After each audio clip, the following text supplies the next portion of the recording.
Yo, yo, yo, what is going on, COD Familia? It is your boy BN, aka Mr. Kingdom Builder, and today we are going to be showing you off all of the recent and newest changes that have visually hit the game from the recent 1.0.9 update. Now, some of these are pretty cool. Along with, there's going to be a special piece of information I'm going to give you guys at the end of the video that really hammers home our speculation and what we're thinking. It just kind of moves the needle a little bit more. So it's going to be really big. Stay tuned.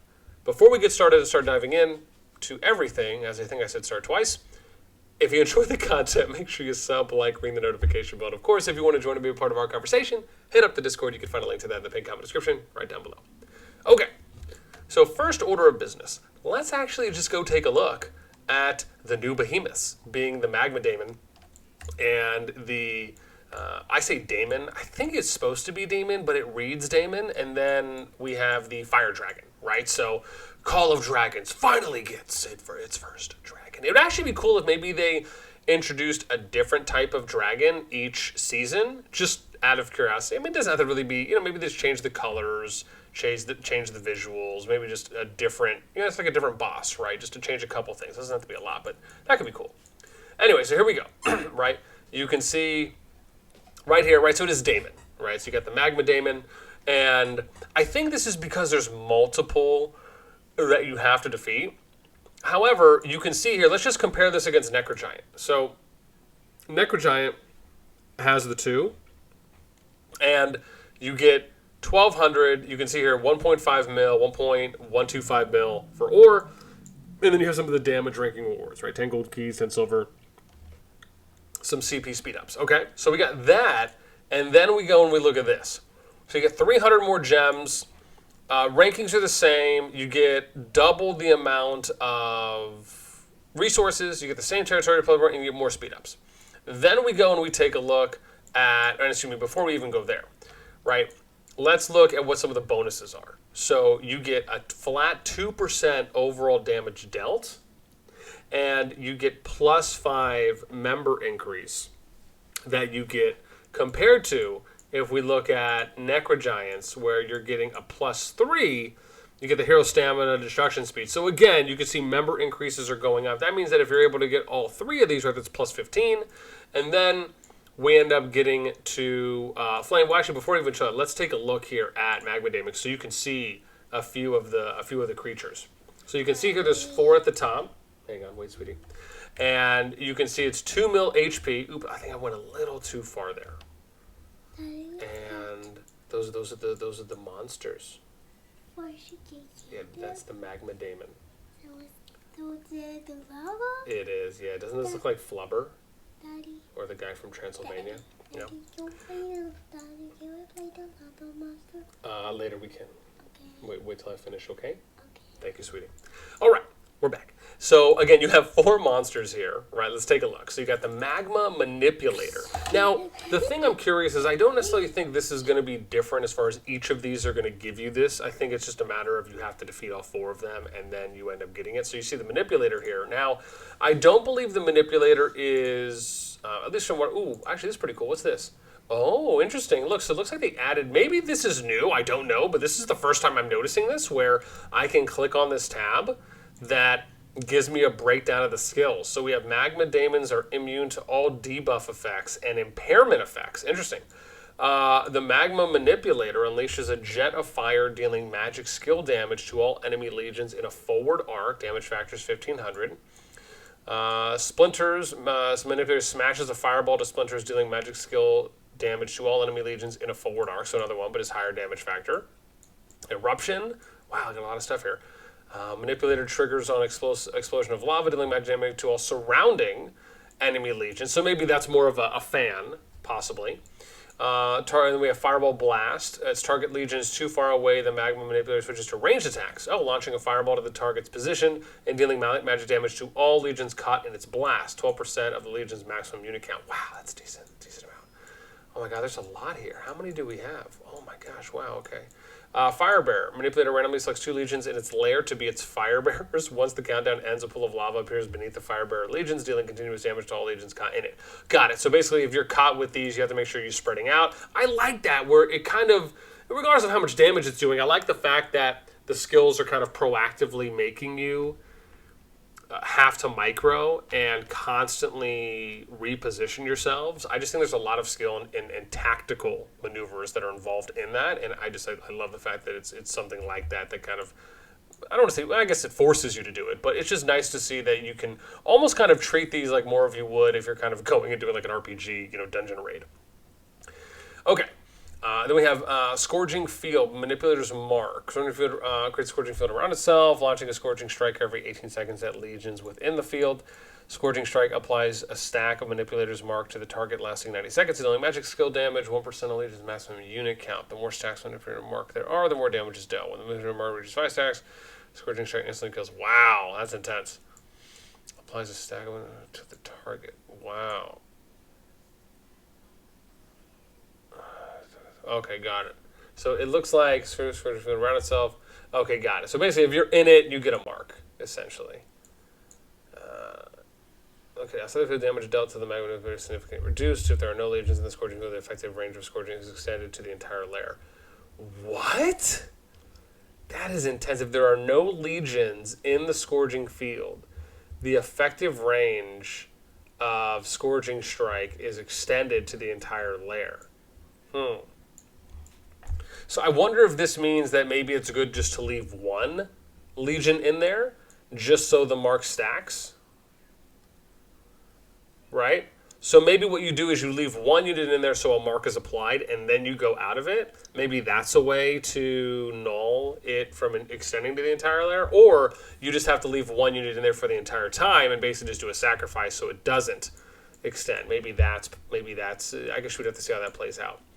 When a Magma Daemon is defeated, all remaining Magma Daemons gain 1 stack of Magma Covenant, increasing their attack and defense. Oh, okay. Every time a Magma Daemon loses 20% of its HP, its lair produces Healing Mana Stone, which can be gathered to heal lightly wounded units. And then Magma Manifest Manipulator's Rage. 10 minutes after entering battle, the Magma Manipulator becomes enraged and continuously casts a strengthened version of Fireball Blast. Interesting. But this is cool, though, right? You can read the skills. I like that they've added this in. That, to me, is actually really dope. And then they have the information here, right, which says Behemoth raids will become available once every 3 hours. During the raid, all alliances can take the Behemoth. Right, purifies, right, and you have to defend it for 4 hours to gain control over the Behemoth. And then this gives you some other details. Interesting. Now we go to the Devastator. And then, so see, now it tells you Devastator. So it looks like some of these are pretty consistent. Sprays molten rock into all. Yeah, Arc, Scourging Field. Yeah, it looks like the same thing, right? Yeah, it actually does. Oh, got it. So it is the same thing. Yeah, it doesn't look like. I mean, the name is different, but the percentages and everything seems to be consistent. So it doesn't look as though there's anything, kind of out of the ordinary as far as having unique skills per. It just looks like some of the wording is different, at least from what it looks like. Let's go look at the rest. So we got Flubber, which is the Devour. Yeah, see? 1,500. Oh, maybe some of these are different, because that other one said 12%. Okay, so, yeah, so, like, that one's different. Interesting. So maybe Devastator actually has some small differences. Damage to all enemy legions in a forward arc. Surrounding... Cut and a blast. Sure, Devastator sprays molten rock, and then this is forward arc. Yeah. Okay, so it looks like some of them are different. This looks to be pretty similar though. Yeah. So okay, so some are different, and then we got the Devour, which is forward arc, surrounding enemy legions. Its endpoint research range. Okay, yeah. For dealing with that magic to all legions caught in its wake. Oh, okay.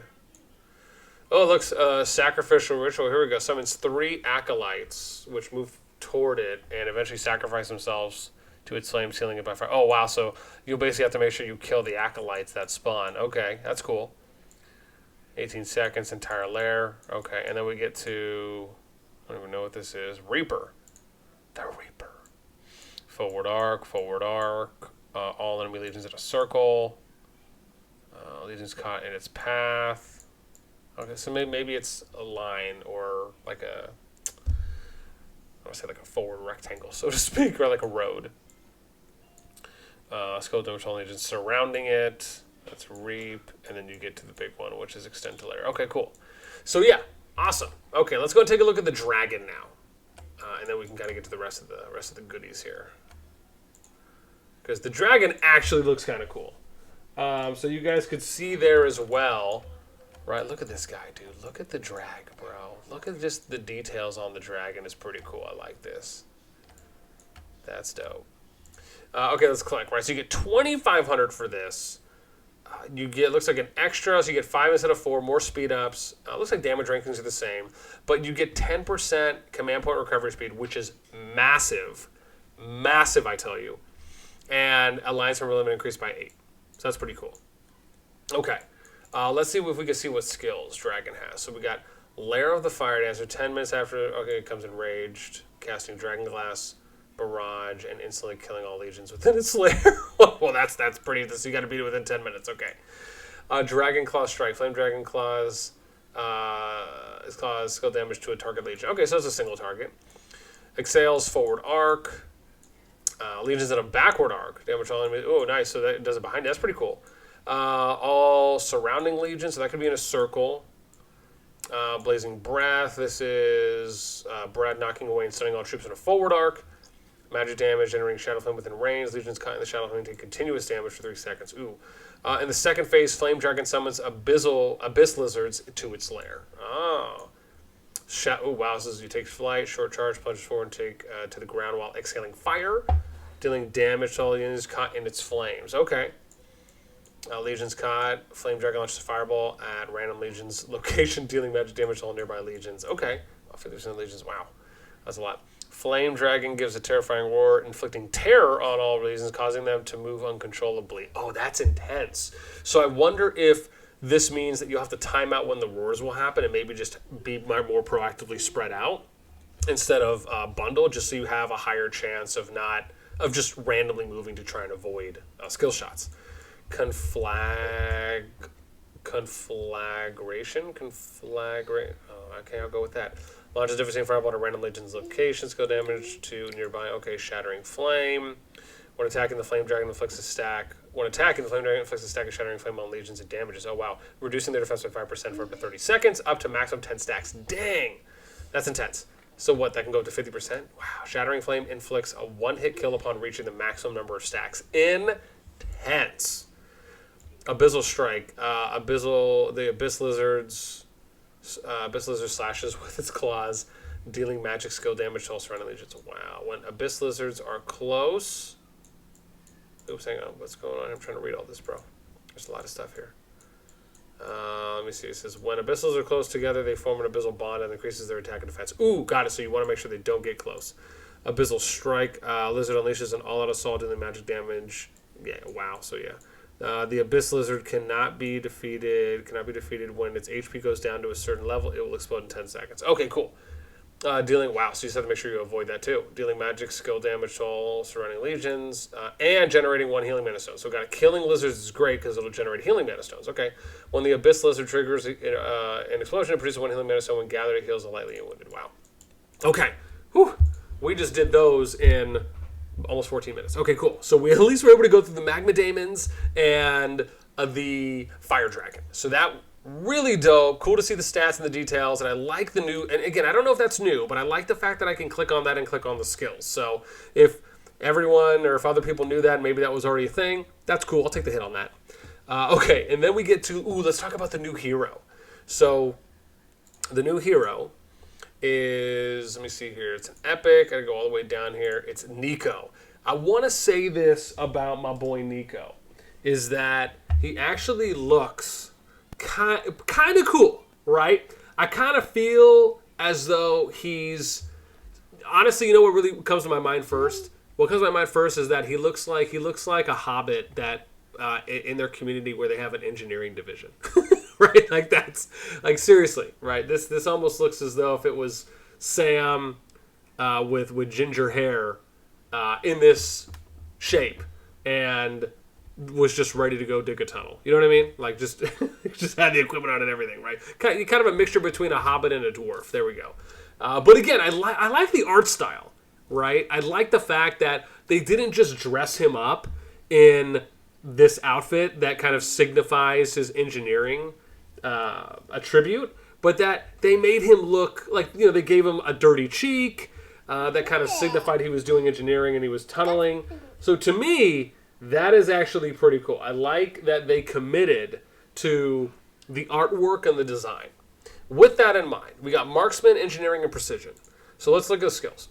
So we got, first is medium range, deals physical skill damage to the target legion, so it's 1, and inflicts defense break, reducing their defense by 5% for 3 seconds. This can go up to 15%, skill damage to 1400. Passive skill, expert mechanic, increases Nico's Legion's engineering by 5% when building barracks and alliance buildings, and by 5% when destroying. So basically up to 15% for the max there.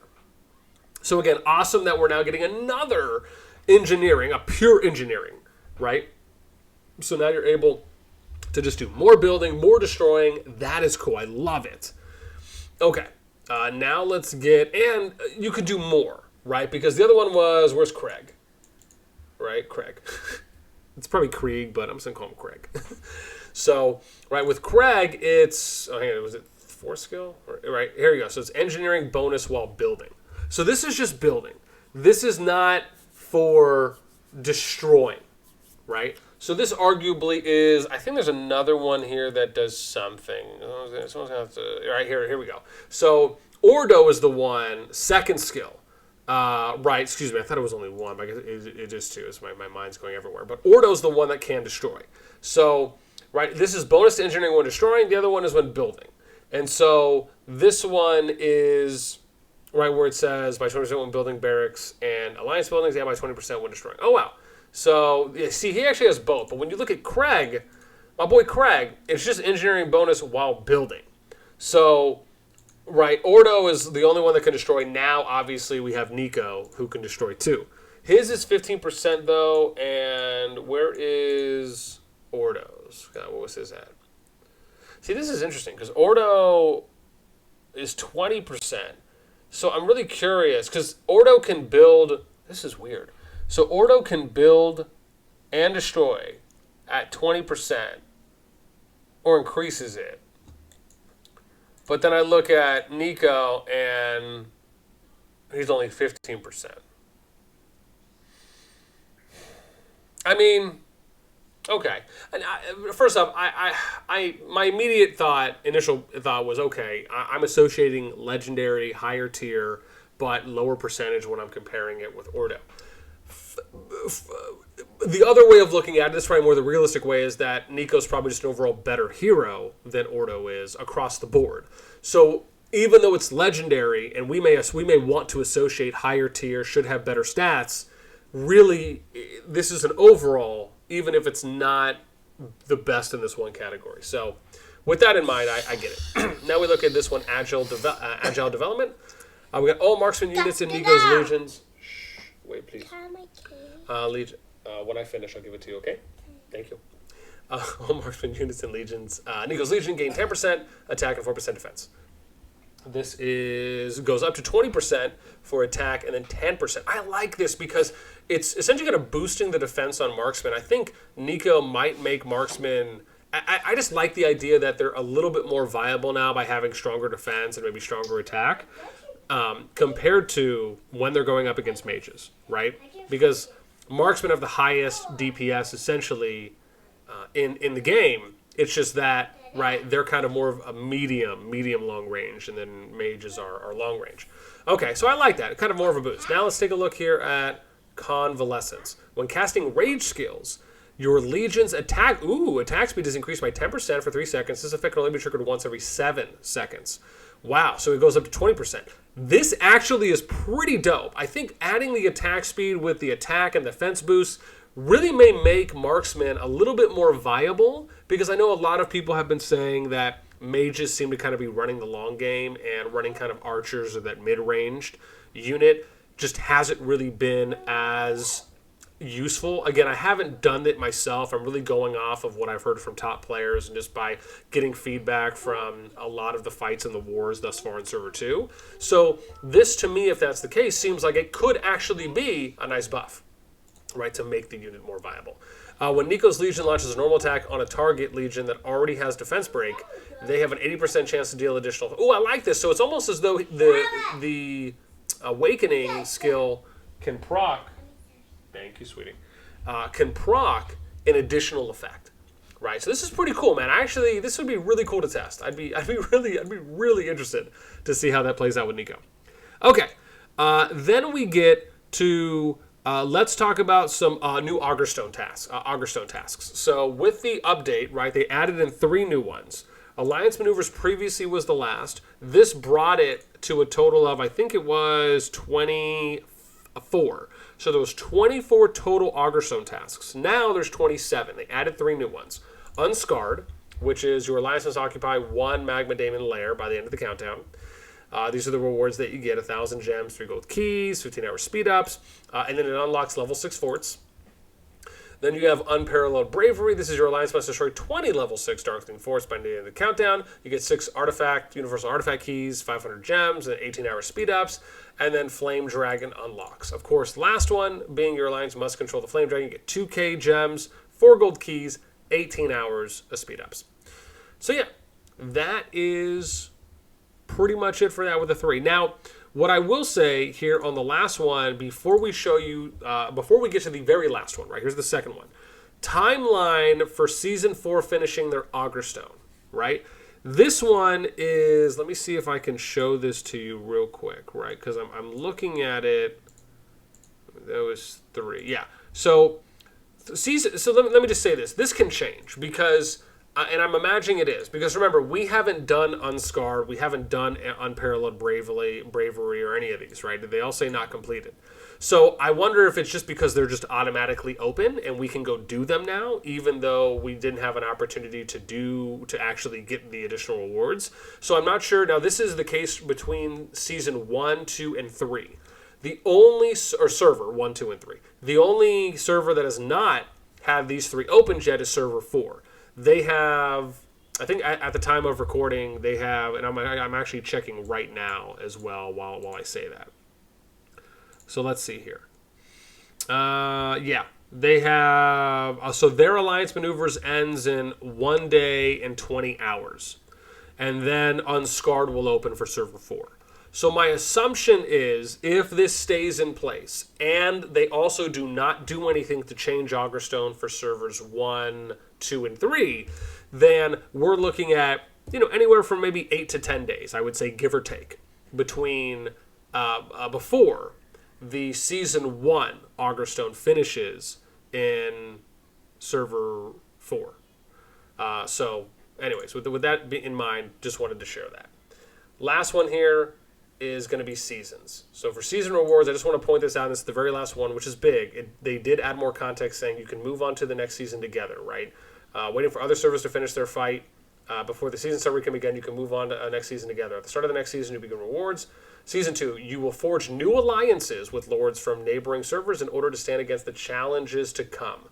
This basically means that there's more of a post leaning into the direction that, hey, mergers are coming. You're going to be able to most likely form alliances with other players. So the indication is that they're probably going to do some type of either full server merge onto one server from however many, or you're going to go to a new server, and that's going to be where you all play for server 2, and you'll still have your main server intact, right? Kind of like when you're doing KVK and Rise of Kingdoms as an example, or Infinity Kingdom.